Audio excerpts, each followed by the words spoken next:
Continuamos en nuestro programa La Guardilla y vamos ya con nuestra última sección. Esta semana, ya lo sabéis, también de literatura, aunque no tenemos a nuestros colaboradores habituales, sino que hemos traído a una escritora que se llama Isaura Díaz para que nos hable un poco de su trayectoria. Isaura, buenas tardes y gracias por acompañarnos. Hola, buenas tardes. Bueno, a Isaura, a vosotros, gracias. A Isaura la conocimos durante la Semana de la Cultura porque se sumó a los actos organizados por la Delegación de Cultura. Bueno, y enseguida la verdad que nos ofreciste colaboración. Tú vienes de Salamanca, pero hoy nos hemos enterado, Belén, que no de Salamanca, sino que las raíces son gallegas. Las raíces son gallegas, sí, de toda la familia, por parte de madre y de padre. Bueno, ¿y cómo llegas aquí a Manilva? ¿Qué te trae a nuestro municipio? A Manilva, un poquito de casualidad, creo que como todo. La Costa del Sol no, porque en el tiempo que cogía de descanso en la radio, pues solíamos venir, que era en Semana Santa, esos 15 días, que no el verano. Los 15 días pues veníamos siempre a Fuengirola, que lo que conozco, Fuengirola, Mijas Costa. Estuvimos el año pasado en Mijas Costa, no me imaginaba yo que iba a estar viviendo aquí la mayor parte del año, porque tampoco pensaba que iba a presentar la dimisión en la radio, que presenté el 18 de septiembre.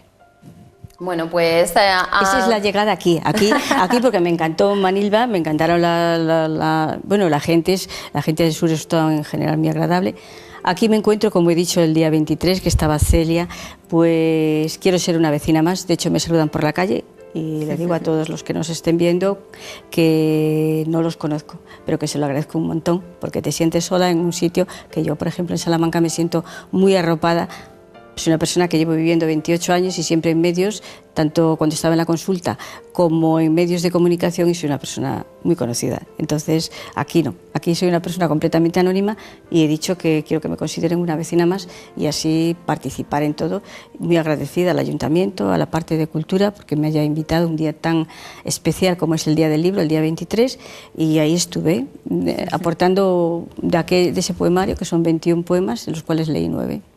Bueno, Isaura, para toda la gente que nos está viendo desde sus casas, a mí me gustaría que empezara contándonos cuándo empieza a sentirse atraída por el mundo de la escritura.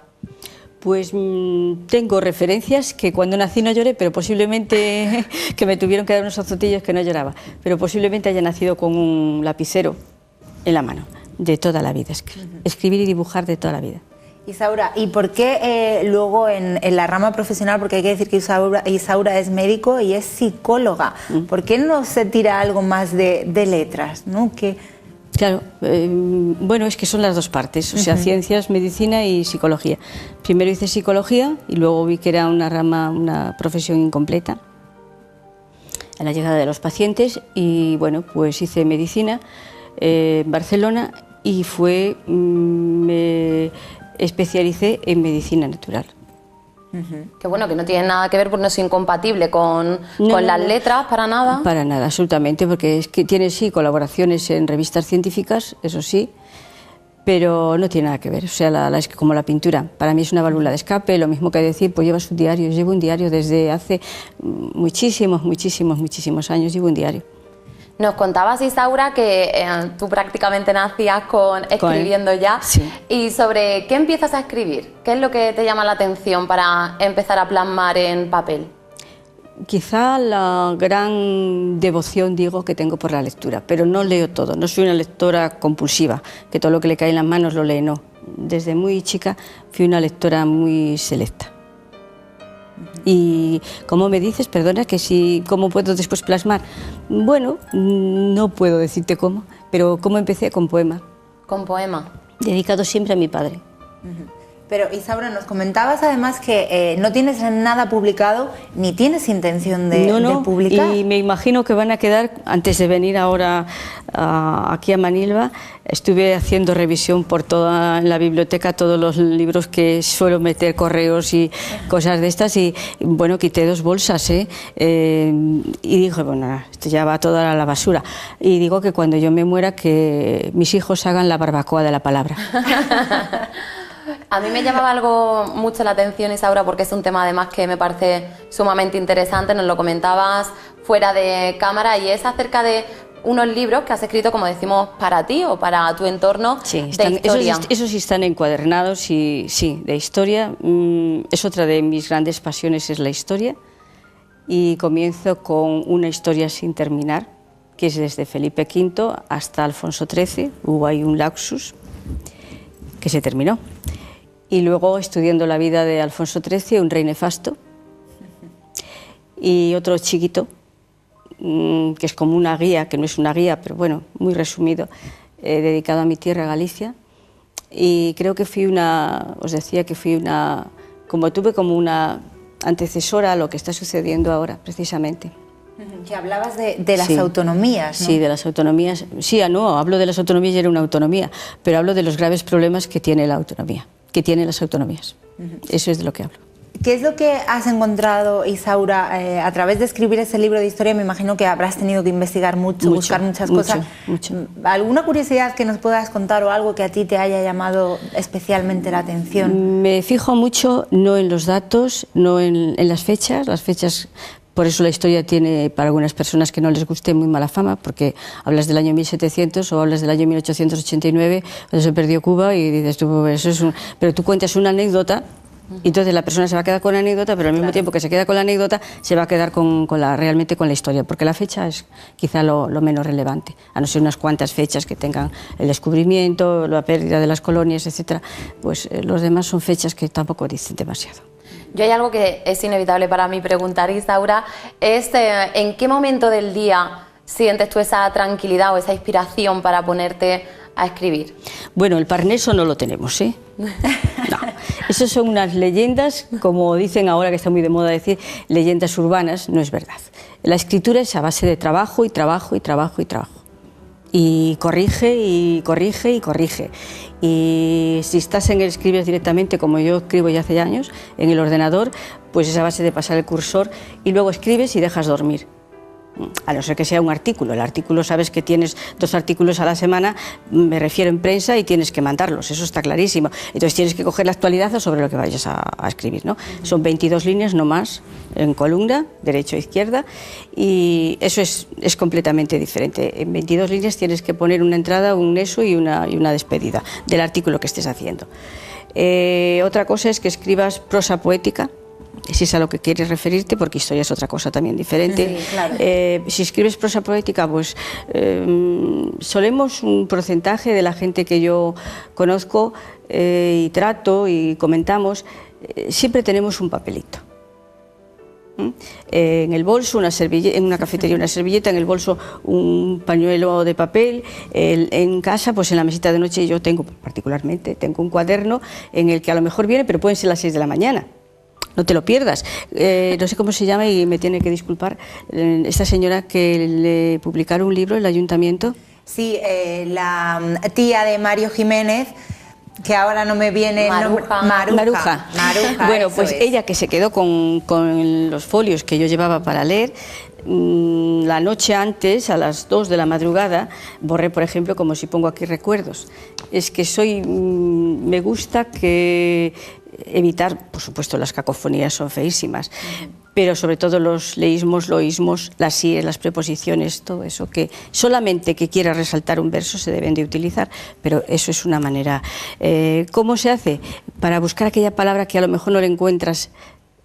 No encuentras, tienes un poema ahí y no encuentras una palabra que le dé sonoridad, musicalidad, y resulta que lo dejas.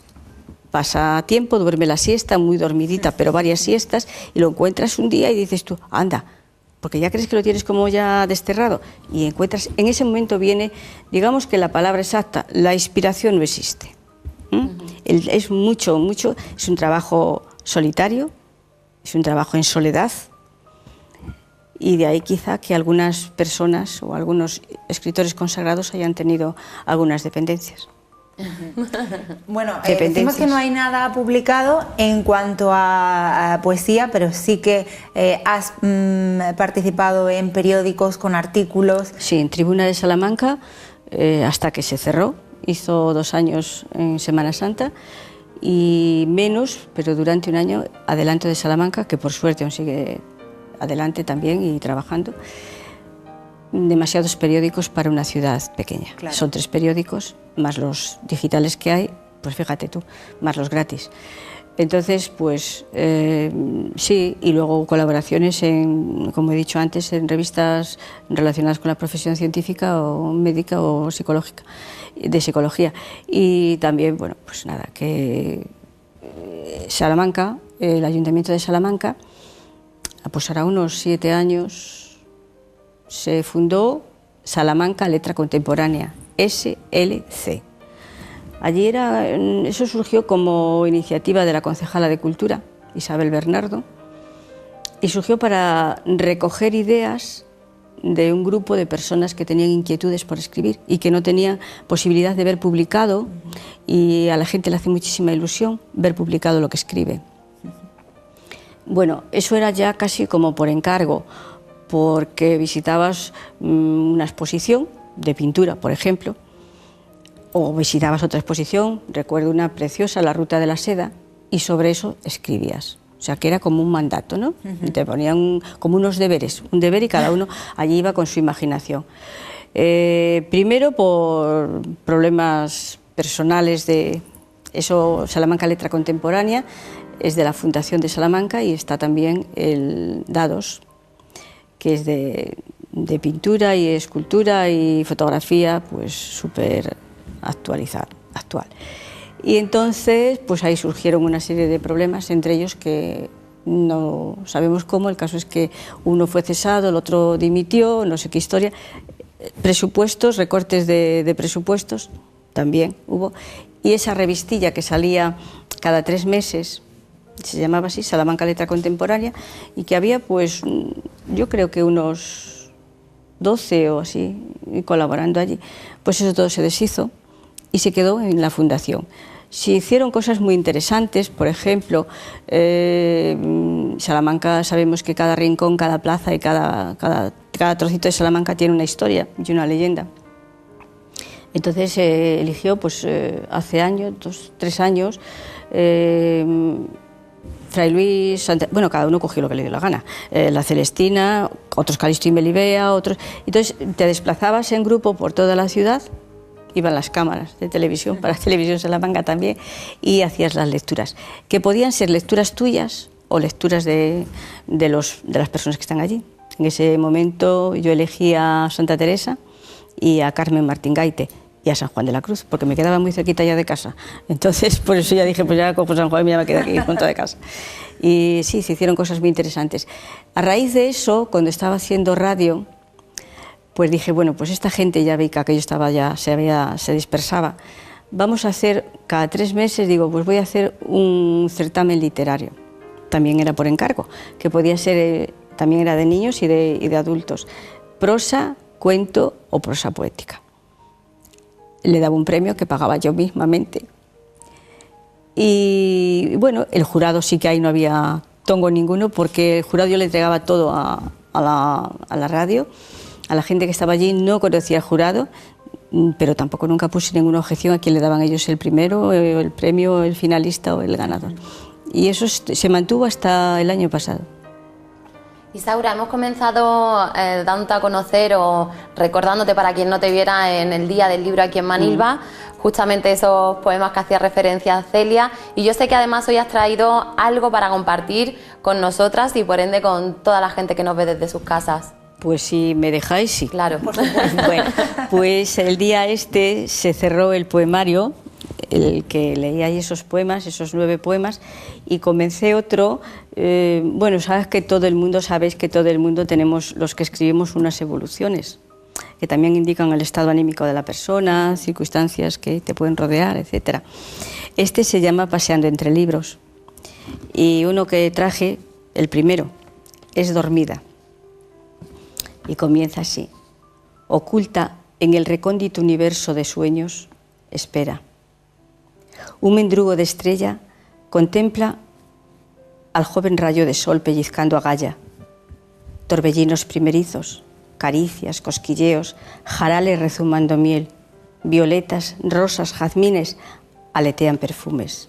Atrás, oscuridad, frío, tierra yerma, recuerdos enrejados. Core regresa, quimeras, deseos, vida, esperanza, abecedario nuevo. Esto, si os habéis ya percatado, dormida cada uno, la escritura, dos personas leyendo el mismo libro o 200, cada una le va a dar una interpretación distinta. Al poema también le puede ser, cada uno le dé la interpretación que quiera. Yo fue la primavera, esa la primavera lo que quise.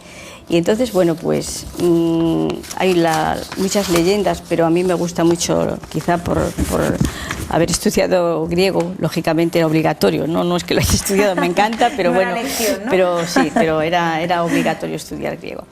Y entonces pues hablo de la mitología griega y la primavera. Entonces ellos le pusieron Perséfone, que estaba un día recogiendo unas flores para ponerse guirnaldas en el cabello o para adornar los búcaros que habría en sus muchos palacios. Estaba con las hermanas de su padre, también diosas, Artemisa y Atenea, pero no he dicho los nombres de los padres. Los padres, su padre era Zeus, que es el gran dios de los hombres y de todos los dioses, y su madre era Demeter, que es la diosa de la tierra madre. Pues cuando la joven doncella estaba cogiendo un lirio blanco, se hizo una brecha y de allí salió un ser feísimo que se llama Hades y era hermano de su padre y es el dios Hades, que es el rey de los infiernos, de las nieblas, de la oscuridad y de la muerte. Raptó a la joven y la llevó a su reino y la hizo su esposa. Su madre, Demeter, empezó a vagar por toda la tierra a ver si algún dios le podía decir dónde estaba su hija. Nadie sabía dónde estaba su hija. Entonces preguntó al dios de los dioses, que es el sol, que a él nada está oculto para el sol. Y le dijo que precisamente se encontraba en el reino de Hades, en la oscuridad. La tierra en este tiempo se había vuelto yerma. Veis que lo nombro en el poema, la tierra estaba yerma. Y había hambre, no se producía nada. El dios, Zeus, pues que era rey y dios al mismo tiempo, era todo. Viendo la tristeza que tenía su esposa, decide buscarla, investigar, sabiendo que la tenía Hades y que era hermano de él. La historia es muy larga, lo que pasa es que la estoy haciendo muy resumida, porque había sido su padre consentido del rapto, su padre y sus dos hermanas, Artemisa y Atenea. Bueno, entonces, continúo con la leyenda así muy resumida, se la llevan, hacen un pacto político entre ellos, oye, yo te devuelvo a tu hija, y Hades le dice, el dios Hades le dice, vale, firmo pero tu hija piensa lo que hay. El otro, Zeus, le había dicho que en este pacto que a ver si podía regresar junto de su madre. El dios de la maldad, de la oscuridad, de las tinieblas y de la muerte le dice, ¿te das de cuenta que todo el que entre a mi reino no puede salir jamás? Y le había dado a comer un grano de granada, del fruto de granada. La muchacha, pues Perséfone lo había comido, por lo cual quedaba atada. Si comes o bebes algo del inframundo, quedas atada al inframundo ya para siempre. Ella, pues Zeus, no sabemos si lo sabía o consintía que su hija bellísima fuese llevada por su hermano para el inframundo. El caso es que llegan a otro pacto en el que dicen, bueno, pues bien, yo te dejo que tu hija vaya junto de su madre porque la tierra no producía nada, y ya se estaba convirtiendo en oscuridad también, pero solamente 9 meses. Y son los 9 meses en que llega Core, que también la nombro en el poema. Core es doncella, joven, virgen. Pues Core llega a la tierra, es cuando todo es una explosión de luz, de color, de aromas, de perfumes, de vida, y es cuando es la primavera, el verano. Pero luego tiene que regresar al reino de Hades, que es el reino del frío, de la oscuridad, de las tinieblas, y es cuando los días ya son más cortos, se empiezan a cortar y ya llega el frío y es el invierno precisamente. Y esa es una historia muy resumida, porque luego aquí hubo una intervención que fue Hermes, que fue el negociador, porque el dios no iba a negociar directamente con el otro, aunque fuese hermano no negociaban entre ellos, y era Hermes, el correveidile, y Hermes la raptó, no en una brecha que se abrió, un agujero, no, sino que la raptó en un carro con 4 caballos de oro. Esos, los que conozcan el Arco de Triunfo en París, ven que están representados los 4 caballos de oro, y eso es en homenaje al dios Hermes. A mí, que la mitología griega me encanta, justo este mito que nos has contado, Isaura, me parece uno de los más bonitos, ¿no? Y muy buena idea también que te basaras en él para plasmar ese poema que nos leías dormida, y si no me equivoco nos estamos quedando además sin tiempo. Sí, nos quedamos sin tiempo, pero tienes algo más para leernos, sí, y con eso además es muy cortito. Nos vamos a despedir ya con eso, entre claro. páginas, y es paseando, creo que todo el mundo habrá paseado entre las páginas de un libro, sobre todo los de viejo, en las librerías de viejo, que a mí me encanta estar en ellas. Paseando entre tus páginas, ya sin solapas ni pastas, siento vértigo al ver la vida reflejada en un espejo de tinta. La rosa que dormita, una fecha, un día, un mes, el barco varado, quizá por ser de papel. Fragmentos subrayados en colores, una letra unida a otra, un corazón traspasado, jeroglíficos que en blancas madrugadas inventaba, sueños, recuerdos, caricias arrugadas, amores, ausencias, cicatrices, anillos, viático para el alma. Y la nota, pues suelo leer muchísimo a Tomás Kempis, alemán, y decía Tomás Kempis, he buscado en todas las partes sosiego y solamente lo encontré en un rincón, en silencio y entre las páginas de un libro. Qué bonito. Además, nosotras con esta sección la intención que tenemos es que la gente lea, que hay mucha gente que presume de no haber leído nunca, ¿no? Y presumir de alguna presunción, desde luego realmente nefasta, vamos. Desde luego que sí. Isaura, te agradecemos muchísimo a vosotras que hayas estado aquí, seguro que no es la última vez. Ojalá. Porque nos dijiste que nos ofreciste tu colaboración y nosotras encantadas de, pues ahí están. De tenerte. Yo encantada de estar con vosotras, y las dos, tanto Belén como tú, Celia, encantadoras. Muchas gracias. Y me siento como en mi casa. Bueno, pues esperemos que sea así. Nosotras nos vamos a despedir, no del programa, ¿no? Sí, nos despedimos ya del programa. Sí, es verdad. Yo tengo unos follones. Bueno, pues eso, que nosotras nos vamos ya, pero ya sabéis que mañana volvemos con más cosas aquí en La Buhardilla. Ha sido un placer, como siempre, acompañaros, y mañana volvemos a estar con vosotros aquí a partir de las 6 de la tarde.